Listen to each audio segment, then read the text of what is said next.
Assalamualaikum warahmatullahi wabarakatuh. Ustadz, saya ingin bertanya, jika kita dikasih uang, ya ini suap, kemudian suruh memilih beliau yang mencalonkan, kan jelas uangnya haram. Dan jika uang itu diinfakkan atau dikasih orang yang tidak mampu, itu harus bagaimana? Apakah kita menginfakkan barang haram itu boleh gitu? Gimana Ustadz? Jazakallah khairan katsira. Baik teman sekalian, dalam hukum dalam Islam itu ada 5, ada wajib, sunnah, makruh, mubah, halal. Gitu. Barang mubah ini dia dinamis. Barang mubah itu bisa dia masuk wajib, bisa dia masuk haram, kondisional. Artinya contohnya misalnya gini, makan itu mubah, tapi dia bisa menjadi haram kalau berlebihan, kan begitu. Walat kubu walatus ribu, halal, tapi dia bisa mubah, tapi bisa menjadi haram.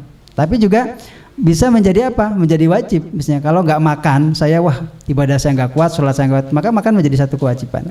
Nah haram itu statis, dia tidak bisa merubah menjadi menjadi makruh, apalagi menjadi halal, nggak bisa. Kalau sumbernya haram, dicarakan apapun tetap haram. Nah gitu ya. Maka teman-teman sekalian, ada orang yang dikira mereka itu beramal, sesungguhnya tidak beramal, kan gitu loh.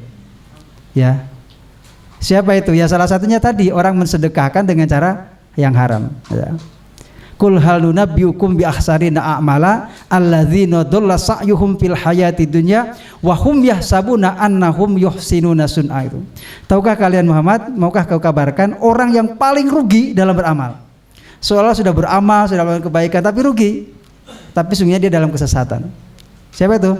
Yaitu ulaikal ladzina kafaru bi ayati rabbihim, orang-orang yang ingkar terhadap ayat-ayatku. Salah satunya tadi pelanggaran, tahu, rosi, murtasi, sogok, menyogok haram tapi dilakukan. Nah itu orang yang mengingkar ayat-ayat Allah Ta'ala. Maka teman sekalian, kalau tahu itu sumbernya halal, haram, tidak bisa itu menjadi halal. Ya, tapi yang halal itu bisa menjadi haram kalau membelanjakannya salah, kan gitu loh. Kalau hasilnya haram, cara halal pun tetap dia tidak. Misalnya gini, ada orang korupsi dulu. Korupsi digunakan untuk membangun pesantren. Nah, maka saya minta nih teras dakwah itu selektif. Kalau ada yang nyumbang itu suka nguntikan itu loh. Jangan-jangan uang korupsi. Itu tetap nggak boleh. Tapi boleh bagi yang nerima kalau tidak tahu kan. Tapi bagi yang bersedekah tidak jadi kebaikan. Seperti laksana debu yang ada di atas batu yang licin terkena hujan sangat mudah sekali hilangnya sirnanya kebaikan itu. Jadi sekali lagi, kalau itu sumber dari yang haram, tahu bahwa sogok menyogok satu yang diharamkan, maka cara membelanjakan di jalan yang halal pun tetap haram. Tapi barang halal dibelanjakan di tempat yang halal bisa halal. Tapi kalau halal dibelanjakan di tempat haram, dia bisa menjadi haram. Gitu ya. Jadi sekali lagi, maka kita jangan menjadi juga masyarakat kita itu kita sangat anti terhadap korupsi, tapi kita juga kadang-kala memfasilitasi, kan itu ya. Kemarin ada yang nawari saya, Ustadz, antum keluarganya berapa? Yang nyoblos 5 orang saya. Saya, istri saya, anak saya 2 gitu. Ya istri saya cuma 1, jadi anak saya 3. Tapi yang 1 belum punya hak sogok, hak coblos, maaf. Dia mengatakan begini, terus terang sama saya itu. Ini kalau mau jenengan asal nyoblos Pak ini dapat 100.000. Gitu ya. Berarti saya dapat berapa tuh? 4 karena 4 orang. Saya sama 2 anak saya. 400.000 kan lumayan ya Kak? Tapi saya mikir gini, saya bilangnya sama dia, insya Allah saya bisa membayar jenengan lebih dari itu kalau mau gitu. Artinya apa? Saya susah tapi insya Allah tidak terlalu susah lah. Kalau 400.000 dengan cara haram, insya Allah saya bisa mencari lebih dari 400.000 dengan cara yang halal gitu. Ya jadi teman-teman sekalian, karena apa? Saya yakin ketika dia tendensi mengasih uang kita, harapannya kita menyogok dia, ya enggak? Bukan sedekah. Kemarin saya lama, hampir setengah hari ngobrol dengan teman saya. Teman dulu maaf saja, saya dulu aktivis PMI saya. Jadi iya saya aktivis PMI gitu. PMI saya. Ya, jadi nyun sewu. Jadi roto aliran kiri tapi sekarang jadi taubat jadi ke kanan gitu. Tapi Masya Allah dia mengatakan begini, loh nak niatnya ape? Apa salah? Saya gini, pemerintah serangai masyarakat terus ada orang yang peduli masa dianggap itu nyogok? Kata dia begitu. Yang penting kan niatnya baik. Terus saya tanya sama dia, Kang, ento ora Kang? Nah misalnya maaf saja ini saya bahasanya kotor ya. Ono wong tuku pelacur mau niatnya sedekah, kira-kira boleh nggak?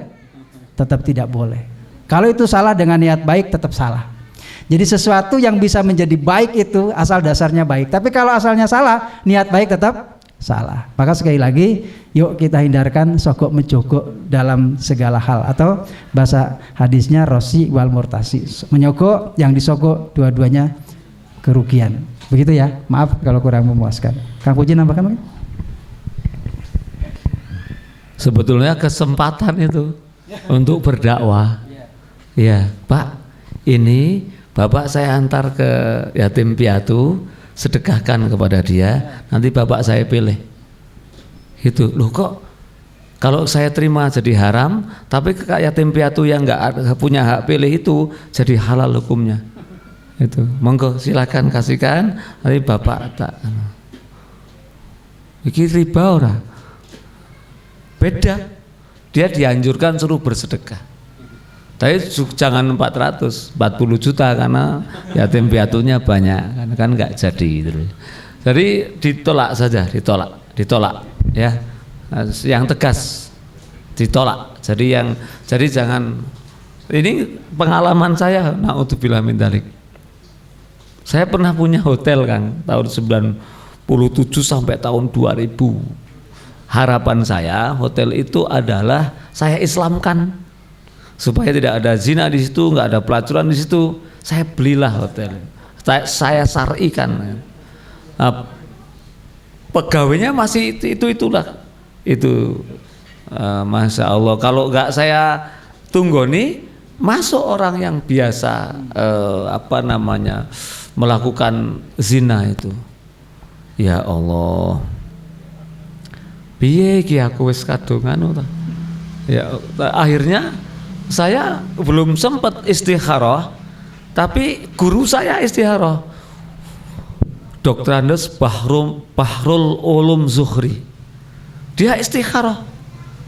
Mas, tak istikharah ya, kowe kok teruske apa ora? Dia istikharah, ngimpi setelah sholat itu, Mas, aku koyo sholat nang dhuwur WC.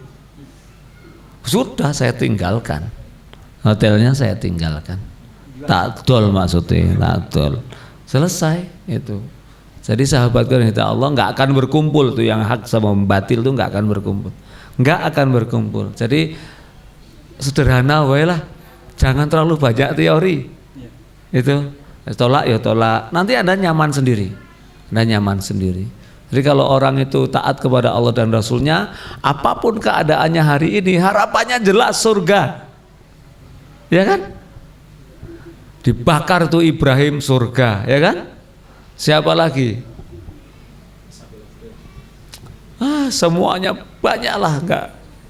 Tuh nabi-nabi itu rata-rata, sahabat Nabi aja rata-rata kan dibunuh tuh. Sedang sholat ditikam dari belakang, ya kan?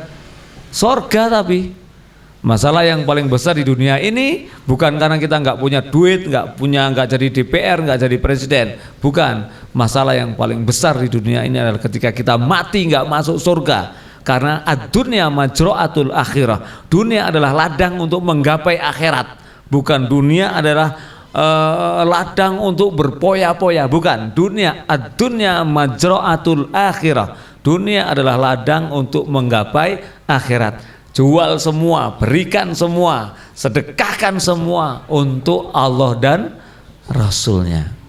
Oke, jadi kesimpulannya gitu ya Mbak. Jadi nggak usah diterima, justru kesempatan berdakwah tadi ya Kang ya.